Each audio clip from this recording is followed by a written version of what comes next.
Good evening guys. This is me Aarti Jadhav. तुम्हाला सर्वांना माहिती आहे आपण आरंभ सिरीज सुरू केलेली आहे ESIC साठी. तर आज आपला दुसरा क्लास आहे आरंभ सिरीज मधला. तर ESIC ची एक्झाम डेट आलेली आहे, सगळ्यांना माहिती आहे 7 जुलैला एक्झाम आहे. मोस्ट ऑफ द लोकांनी आपापले ऍडमिट कार्ड तुम्ही डाउनलोड केले असेल आणि त्यामध्ये ज्या इन्स्ट्रक्शन्स दिलेल्या आहेत ते प्लीज व्यवस्थित वाचा आणि एकदम ESIC च्या पेपरला एकदम छानपणे सॉल्व्ह करून या. तर आज आपण ESIC चा सेकंड क्लास सुरू करणार आहोत. जर तुम्हाला काही क्लासेस मध्ये डाऊट असेल तर तुम्ही कमेंट सेक्शन मध्ये तुमचे डाउट्स विचारू शकता. तर आपण आता आपला क्लास स्टार्ट करूया. तर क्लासचा फर्स्ट क्वेश्चन आहे, which of the following food enhances the absorption of an iron supplement.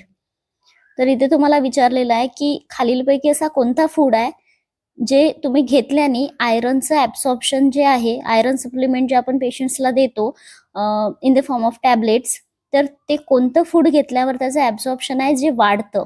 ठीक आहे, इथे वाढणारं तुम्हाला विचारलेलं आहे, म्हणजे एनहान्स होतं हे विचारलेलं आहे, ना की तुम्हाला हे विचारलेलं आहे की कोणतं असं फूड आहे जे आयरनचं ॲब्सॉर्प्शन जे आहे ते रिड्यूस करतं. ठीक आहे, दोन प्रकारचे क्वेश्चन्स असतात, एक रिड्यूस विचारतं आणि एक एनहान्स विचारतं तुम्हाला. तर रिड्यूस मध्ये समोर सांगते मी तुम्हाला. तर फर्स्ट ऑप्शन आहे bake potato, second option is the orange juice, third option is the green beans and the fourth option is fortified milk. तर ठीक आहे, सगळ्यात आधी बघूया आपण की ऑरेंज ज्यूस हे काय आहे. विटॅमिन सी रिच आहे. ठीक आहे, विटॅमिन सी जे असतं ना ते तुमचं, एक मिनिट, विटॅमिन सी रिच जे फ्रूट असतात ना, फ्रूट्स म्हणा, जे पण फ्रूट्स म्हणा, लेमन्स म्हणा, ठीक आहे, तर हे तुमचं काय करतं, ॲब्सॉर्प्शन ऑफ आयरन वाढवतं. कसं काय वाढवतं absorption of iron vitamin C? तर विटॅमिन सी काय करतं, तुमचं आयरन जे असतं त्याचं फॉर्म चेंज करतं. ठीक आहे, आयरनचे दोन फॉर्म असतात, सगळ्यांना माहिती आहे, एक Fe3+ अँड Fe2+. यांचे नाव माहिती पाहिजे तुम्हाला. ठीक आहे, Fe3+ is a ferric form. ठीक आहे, हे जे तुमचं फेरिक फॉर्म असतं आयरनचं त्याला चेंज करतं vitamin C into ferrous form. ठीक आहे, फेरस इज 2+. ठीक आहे, 2+ वाला, आणि Fe3+ वाला तुमचं फेरिक. तर फेरिकला कन्वर्ट करतं फेरस मध्ये, कारण ferrous is a more easier to absorb. ठीक आहे, it is better absorb. That's why vitamin C convert the ferric form of iron into the ferrous form, and so the vitamin C enhances the absorption of iron supplements. ठीक आहे, तर त्यामुळे तुम्हाला असा पण question येऊ शकतो एम्स मध्ये की एक पेशंट आहे जो आयरन सप्लिमेंटवर आहे. तुम्हाला माहिती आहे नॉर्सेटचे प्रश्न मोठे येतात, तर म्हणजे समोरच्या दृष्टीने तुम्ही देणार, तर त्या दृष्टीने पण हा क्वेश्चन महत्वाचा आहे. तर एक पेशंट आहे जो आयरन सप्लिमेंटवर आहे, असा तो क्वेश्चन लॉंग येऊ शकतो याच्यासारखा, एनक्लेक्स सारखा, आणि ते असं विचारू शकतात तुम्हाला की तुम्ही त्या पेशंटला कोणतं फ्रूट ऍडवाइस कराल. ठीक आहे, तर त्या फ्रूटमध्ये ते नावं चेंज करून देतील, तुम्हाला पपया देतील, त्यानंतर तुम्हाला लेमन देतील. तर तुमचं ऑप्शन विटॅमिन सी रिच जे फ्रूट असेल तिथे ते असणार आहे, फॉर एक्झाम्पल लेमन. त्यामुळे पेशंटला जेव्हा आयरन सप्लिमेंटवर पेशंट असतो तेव्हा तुम्ही त्यांना लेमन किंवा आपलं ऑरेंज किंवा ऑरेंज ज्यूस हे तुम्ही देऊ शकता. दॅट्स वाय आपल्या क्वेश्चनचा आन्सर काय असणार आहे फ्रेंड्स, आपल्या क्वेश्चनचा आन्सर असणार आहे तुमचं orange juice is the right answer. तर आता अवॉइड काय करायचं आहे. ठीक आहे, पेशंटने काय अवॉइड करायचं आहे जेव्हा ते आयरन सप्लिमेंटवर असतात. तर पेशंटनी मिल्क, ठीक आहे, मिल्क अँड टी अवॉइड करायचं आहे, कारण मिल्क अँड टी काय करतात, रिड्यूस करतात ॲब्सॉर्प्शन ऑफ, ठीक आहे, रिड्यूस करतात ॲब्सॉर्प्शन ऑफ आयरन सप्लिमेंट, कारण की गटमध्ये हे फूडचं ॲब्सॉर्प्शन कमी करून टाकतात आणि त्यामुळे जे आपलं आयरन आहे त्याचं बॉडीमध्ये ॲब्सॉर्प्शन नीटपणे होत नाही. म्हणून सेकंड क्वेश्चनचं म्हणजे त्याच क्वेश्चनचं तुमचं एनहान्स आणि रिड्यूसचा आन्सर झालेला आहे. So We move towards our next question, guys. All of the following nursing interventions are correct when using the Z-track method of injection except, ठीक आहे, तुम्हाला माहिती आहे ना Z-track injection method. Z-track injection method आपण केव्हा यूज करतो ते सगळं मी समोर सांगते. पहिला ऑप्शन्स रीड करूया. Prepare the injection site with alcohol. Second option is use the needle that's at least 1 inch long. Then third option, aspirate for blood before injection. Fourth option is rub the site vigorously after injection. ठीक आहे. तर बघा Z-track method मध्ये काय होतं basically. Z-track मेथडचे एक photo दाखवते तुम्हाला मी. बघा Z-track मेथड मध्ये आपण काय करतो त्या टेक्निक मध्ये, पुल स्किन डाउनवर्ड, जी स्किन असते तिला पुल करतो डाउनवर्ड और आयदर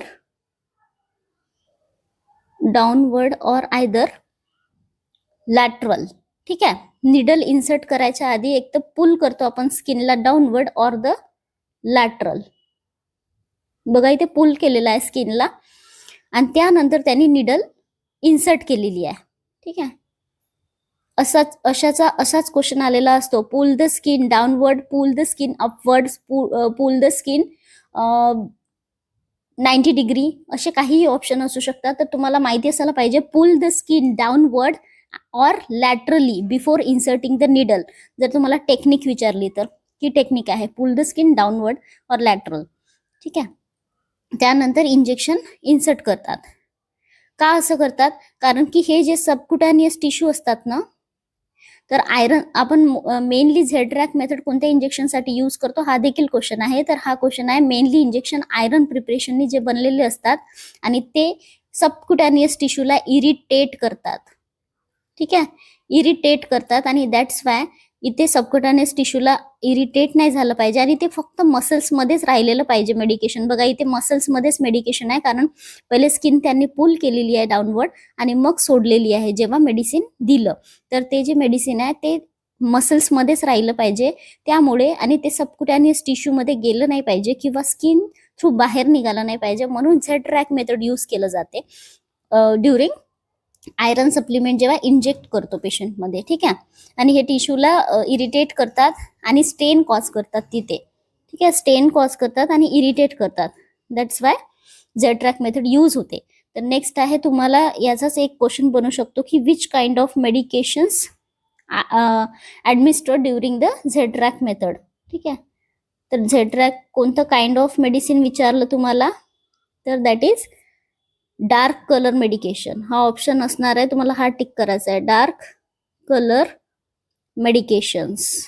ठीक आहे. देन नेक्स्ट असणार आहे तुमचं युज्युअल साईट.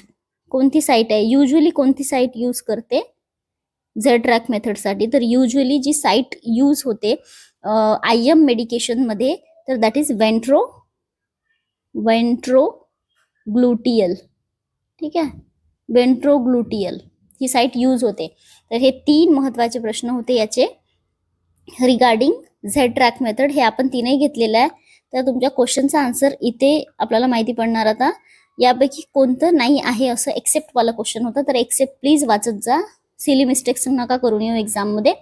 तर prepare injection site with alcohol, it is obviously right. कारण तुम्ही कोणतेही इंजेक्शन द्याल तर तुम्ही स्पिरिटने जी साईट आहे ती क्लीन करता. That's right. Then use the needle that's at least 1 inch long. This is also right. हे पण बरोबर आहे. Then aspirate for blood before injection. हे पण राईट आहे कारण की तुम्ही ऍस्पिरेट नाही करणार तर तुम्हाला माहिती नाही पडणार आहे की हे मसल मध्ये जाते की काय. इन केस ब्लड येतं तर आपल्याला कळतं की हे मसल मध्ये नाही आहे इंजेक्शन म्हणून. तर this is also right. So option 4 is your wrong. ठीक आहे. त्यामुळे ऑप्शन 4 हे म्हटलं की रब विग्रसली. जर तुम्ही इथे ऑलरेडी म्हटलेलं आहे की तुमचं जे मसल आहे मसल मधून सबक्युटॅनियस टिश्यू मध्ये गेलं नाही पाहिजे आहे तुमचं आयरन सप्लिमेंट वाला मेडिकेशन, आणि जर तुम्ही इथे रब कराल या जागेला तर there are higher chances that your medication is go outside muscle. ठीक आहे. जर तुम्ही रब करत आहे तर हे इथे मसल्स आहे तुमचे आणि मसल्स मधून मेडिकेशन जाणार आहे तुमच्या सबक्युटॅनियस टिश्यू मध्ये.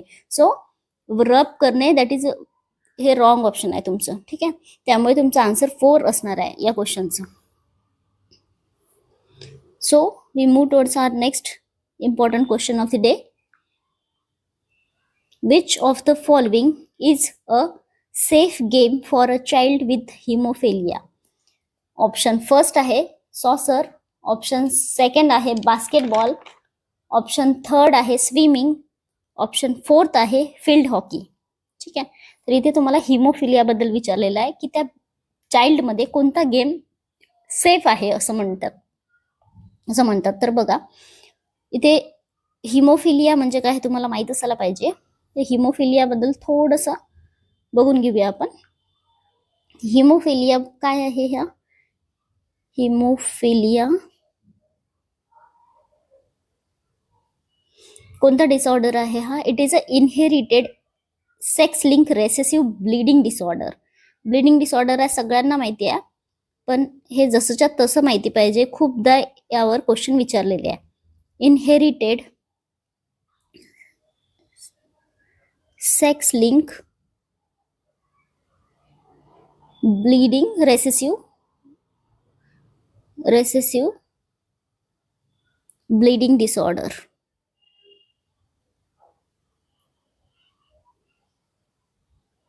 ब्लीडिंग डिसऑर्डर कशामुळे होतं? मेनली कोणत्या क्लॉटिंग फॅक्टरच्या डेफिशियन्सीमुळे होतं? It is mainly occur due to the deficiency of clotting factor 8 and 9. ठीक आहे. 8 आणि 9चं जे डेफिशियन्सी होतं त्यामुळे होतं. क्लॉटिंग फॅक्टर तुमचं क्लॉटिंग फॅक्टर कोणतं डेफिशियन्सी असतं त्यामुळे होतं. Mainly 8 and 9. 8 आणि 9च्या डेफिशियन्सीमुळे होतं. कोणत्या क्रोमोझोमशी रिलेटेड आहे? X chromosome. ठीक आहे. हे मेन गोष्टी होत्या. यामध्ये अजून काही मेन गोष्टी आहेत ते बघूया आपण. यामध्ये तुम्हाला माहिती असायला पाहिजे मेनली कोण अफेक्ट होतात गाईज? मेनली मेल्स अफेक्ट होतात. ठीक आहे. Males are affected and females are only carrier. ठीक आहे. This is also important thing की इथे तुमचे जे मेल्स आहे हेच मोस्टली अफेक्ट होतात. Females are only carrier. ठीक आहे. पण फिमेल्स कॅरियर आहे त्यासोबतच ते दुसऱ्यांना डिसीज ट्रान्समिट करतात. ठीक आहे. दुसऱ्यांना डिसीज ट्रान्समिट करतात female, but they are only carriers and mails are affected. आणि त्या नेक्स्ट जनरेशनमध्ये ट्रान्समिट सुद्धा करतात फिमेल्स. ठीक आहे. हिमोफिलियाचे पण आता 2 टाइप्स आहे. First is the haemophilia A and haemophilia B. Haemophilia A. Haemophilia एचं नाव माहिती पाहिजे तुम्हाला. दुसरं एक नाव आहे त्याचं क्लासिक हिमोफिलिया. ठीक आहे. क्लासिक हिमोफिलिया मध्ये कोणतं डेफिशियन्सी असते? तर डेफिशियन्सी ऑफ फॅक्टर जो आधी येते तो 8. ठीक आहे. अल्फाबेटिकल मध्ये ए आधी येते म्हणून फॅक्टर 8 याचा आहे. आणि फॅक्टर 9 लक्षात ठेवण्यासाठी सांगत आहे मी. आणि फॅक्टर 9 डेफिशियन्सी होतो हिमोफिलिया बी मध्ये. ठीक आहे. 2 प्रकारचे हिमोफिलिया ए आणि बी. तर हिमोफिलिया आपला क्वेश्चन जो होता त्याच्यामध्ये विचारलाय की हे तुम्हाला एक्स्ट्राची इन्फॉर्मेशन सांगितली मी. तर आपल्याला विचारलंय मेनली प्ले बद्दल. तर इथे कोणता प्ले म्हणजे हे करायला पाहिजे सेफ आहे असं विचारलेलं आहे. तर बघा जे पण बास्केटबॉल झाले, असे फील्ड हॉकी वगैरे झाले, सॉसर झाले, हे गेम्स अवॉइड करायला सांगतात. कारण याच्यामध्ये रिगरस ऍक्टिव्हिटी आहे आणि स्पोर्ट्स ऍक्टिव्हिटी आहे ही मेनली. त्यामुळे हे अवॉइड करतात. आणि याच्यामध्ये रेंज ऑफ मोशन जी एक्सरसाइज असते ती प्रमोट करतात. ठीक आहे. कोणती एक्सरसाइज? रेंज ऑफ मोशन ही प्रमोट करायची असते. म्हणजे ही सेफ आहे. रेंज ऑफ मोशन एक्सरसाइज यांच्यासाठी सेफ आहे. आणि याच्याने काय होते? मसल स्ट्रेंथन होतात. रेंज ऑफ मोशन ऍक्टिव्हिटीनी मसल स्ट्रेंथन होतात. मसल्स स्ट्रेंथन होतात त्यामुळे, आणि त्यामुळे यांना स्विमिंग ही ऍक्टिव्हिटी करायला लावतात. ठीक आहे, स्विमिंग सेफ आहे आणि स्विमिंग प्रमोट करते रेंज ऑफ मोशन ऍक्टिव्हिटी. तर तुमचं option 3 is the right answer. आता नेक्स्ट क्वेश्चन कडे जाऊया आपण. Next question is calcium channel blocking agent of use in the treatment of hypertension include. इथे तुम्हाला विचारलंय कॅल्शियम चॅनल ब्लॉकिंग एजंट आहे ट्रीटमेंट ऑफ हायपरटेन्शन मध्ये कोणतं यूज होतं. ठीक आहे, the first option is prazosin, then lidoflazine, third is nifedipine, fourth is कॅप्टोप्रिल. तर कॅल्शियम चॅनल ब्लॉकरचं काम काय आहे मेनली. एक minute, this is the diagram. बघा, कॅल्शियम चॅनल ब्लॉकर्स काय करतात, ब्लॉक करतात एल टाईप कॅल्शियम चॅनल्स. जे कॅल्शियम चॅनल्स असतात त्याला ब्लॉक करतात. त्यामुळे कॅल्शियमचं जे करंट आहे आणि कॅल्शियमची जी एंट्री आहे ती कार्डियाक आणि वॅस्क्युलर स्मूथ मसलमध्ये कमी होऊन जाते.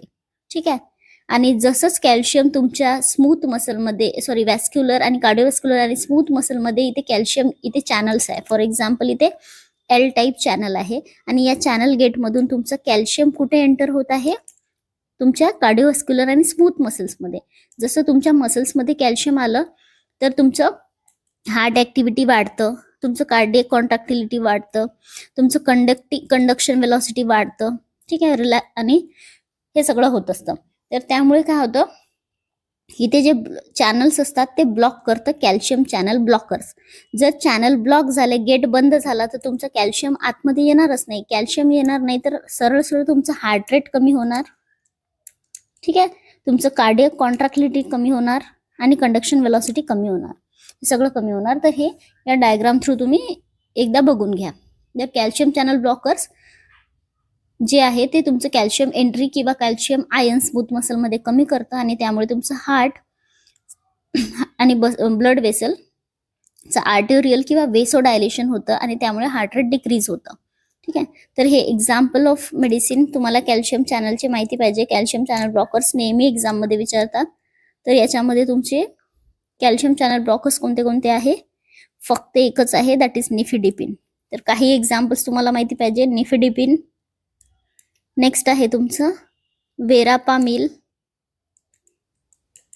सगळ्यात फेवरेट तुमचं ॲम्लोडिपिन. जेव्हा पण पेशंटचं बीपी तुम्हाला 140, 150 दिसलं तर डॉक्टर पटकन तुम्हाला म्हणतात की सिस्टर एक ॲम्लोडिपिन 10 mg किंवा 5 mg पेशंटला द्या स्टॅटमध्ये. ठीक आहे, तर ॲम्लोडिपिन सगळ्यांचं मोस्ट फेवरेट, हे लक्षात ठेवा. डिपिन, जे पण डिपिन आहेत तुमचे ते तुम्ही लक्षात ठेवा. देन आहे तुमचं निकार्डिपिन.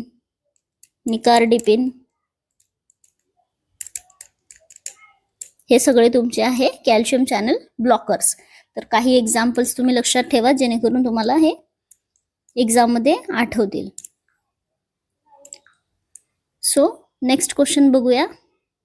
Mrs Sneha is on oral anticoagulant warfarin for prevention of pulmonary embolism. The blood test for monitoring the dose of warfarin is. थोडा मोठा क्वेश्चन आहे पण माहिती असायला पाहिजे आणि याच्यातून तुम्हाला 2-3 गोष्टी अजून शिकायला मिळतील. That's why I have choose this question. तर फर्स्ट आहे क्लॉटिंग टाइम, सेकंड आहे PTT partial thromboplastin time, third is the D dimer and fourth is the international normalise ratio. ठीक आहे, इथे तुम्हाला विचारलंय की मिसेस स्नेहा नावाची एक व्यक्ती आहे जी ओरल अँटीकोयागुलंट दॅट इज वारफॅरिनवर पेशंट आहे. का ती बरं वारफॅरिन घेत आहे, प्रिव्हेन्शन ऑफ पल्मनरी एम्बोलिझमसाठी. तर ब्लड टेस्ट कोणती करायला पाहिजे, the blood test for the monitoring of dose of warfarin. म्हणजे वारफॅरिनचं मॉनिटरिंग बघायसाठी कोणतं टेस्ट करायला पाहिजे हे तुम्हाला बेसिकली विचारलेलं आहे. तर बघा, INR आणि PT हे 2 टेस्ट कशासाठी करतात, एक मिनिट. INR आणि PT हे 2 टेस्ट कशासाठी करतात, use to determine the blood level of anticoagulant like warfarin. म्हणजे ब्लड लेवल ऑफ अँटीकोयागुलंट हे डिटरमाइन करतात कोणत्या मेडिसिनसाठी, वारफॅरिनसाठी. कोणत्या दोन आहे, INR आणि PT.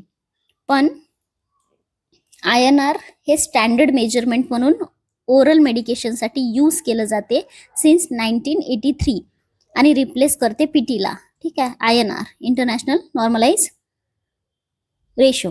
ठीक आहे, INR हे स्टँडर्ड मेजरमेंट म्हणून मानला जात आहे since 1983 and it replace the PT according to आपलं WHO वर्ल्ड हेल्थ ऑर्गनायझेशन. तर INR वारफॅरिन जे ओरल मेडिसिन आहे त्यासाठी INR हे स्टँडर्ड आहे, INR यूज होतं. देन APTT म्हणून असतं. APTT कशासाठी यूज होतं, to determine the blood level of anticoagulant like heparin. Heparin injectable फॉर्ममध्ये असतं ना, तर हे याचं ब्लड लेवल डिटरमाइन करायसाठी APTT नावाचं टेस्ट यूज होतं. तर ठीक आहे, तुम्हाला दोन्ही माहिती असायला पाहिजे, INR वारफॅरिन ओरलसाठी आणि APTT हिपॅरिन इंजेक्टेबल साठी. ठीक आहे, डी डायमर काय आहे, D dimer it is a by product of degradation of blood clots. ठीक आहे, specially of fibrin with clot. Then next आहे, याचं तुमचं आन्सर काय असणार आहे, आन्सर इज तुमचं INR इंटरनॅशनल नॉर्मलाइज रेशिओ. हे तुमचं वारफॅरिनसाठी यूज होतं. आणि जर तुम्हाला तेच यासाठी विचारलं तर APTT तुमचं हिपॅरिनसाठी. So we move towards our next question.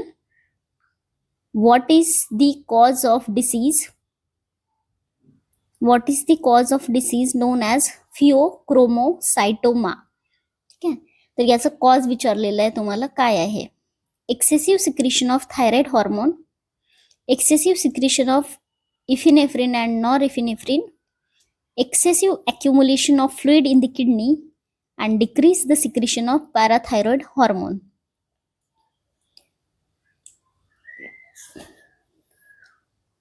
तर जे आपले कॅटेकोलामाइन्स आहे, कॅटेकोलामाइन्स कोणते कोणते आहेत,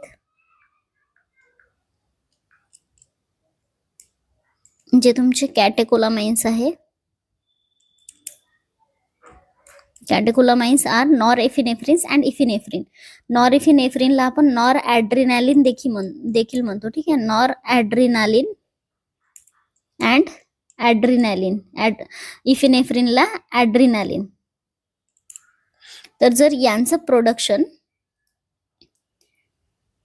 producing the tumour into body. ठीक आहे, जर नॉरएफिनेफ्रिन आणि इफिनेफ्रिन यांचं सिक्रिशन वाढलं तर हे काय प्रोड्यूस करतात बॉडीमध्ये, काय प्रोड्यूस करतात मित्रांनो, ट्यूमर्स प्रोड्यूस करतात. यांचं सिक्रिशन जर वाढलं तर बॉडीमध्ये ट्यूमर प्रोड्यूस होते आणि त्याच ट्यूमरला तुम्ही फिओक्रोमोसायटोमा असं म्हणतात. काय म्हणतात, फिओक्रोमोसायटोमा.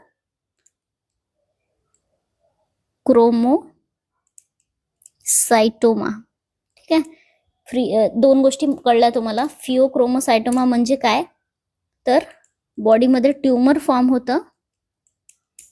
ट्यूमर कशाने फॉर्म होतं, तर ट्यूमर फॉर्म होते एक्सेसिव्ह सिक्रिशनमुळे. कशाचं सिक्रिशन वाढल्यामुळे, सिक्रिशन वाढलं तुमचं नॉरइफिनेफ्रिन आणि इफिनेफ्रिनचं, तर बॉडीमध्ये ट्यूमर्स फॉर्म्स होतात आणि त्याच ट्यूमरला तुम्ही फिओक्रोमोसायटोमा असं म्हणतात, क्रोमोसायटोमा असं म्हणतो.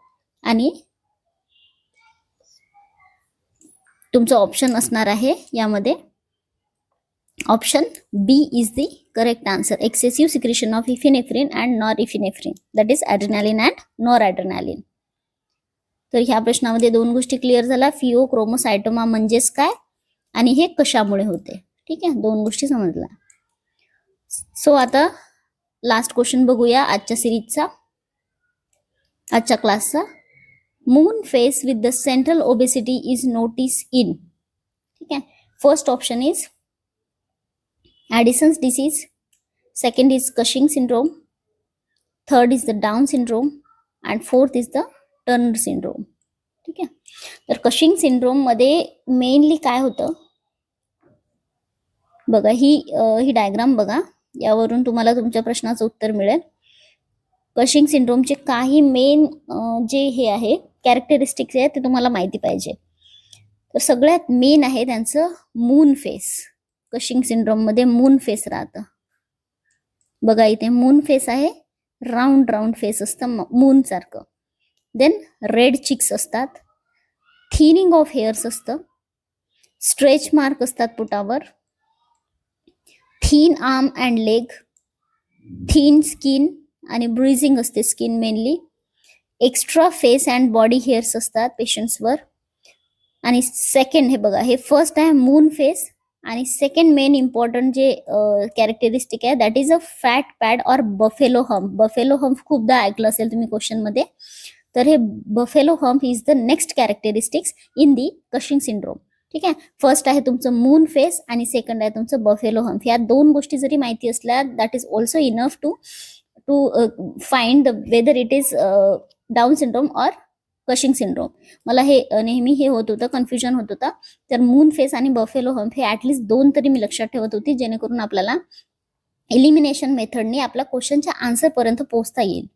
ठीक आहे, तर तुमचे आजचे बरेच क्वेश्चन आपण डिस्कस केले आणि एकदम मोठे मोठे क्लासेस नाही ठेवू शकत आपण. आता तुमच्याजवळ पण वेळ नाही आहे, कारण तुम्ही तुमचं रिव्हिजन करत असणार, तुमचं आधीचं जे तुम्ही वाचलंय ते रिवाइज करत असणार. तर ऍटलिस्ट अर्धा तास काढून हे क्लासेस बघा आणि तुमच्या मित्रमैत्रिणींना शेअर करा. जर क्लासेस आवडत असेल तर प्लीज व्हिडिओला लाईक, शेअर आणि सबस्क्राईब करायला विसरू नका. Thank you guys for watching.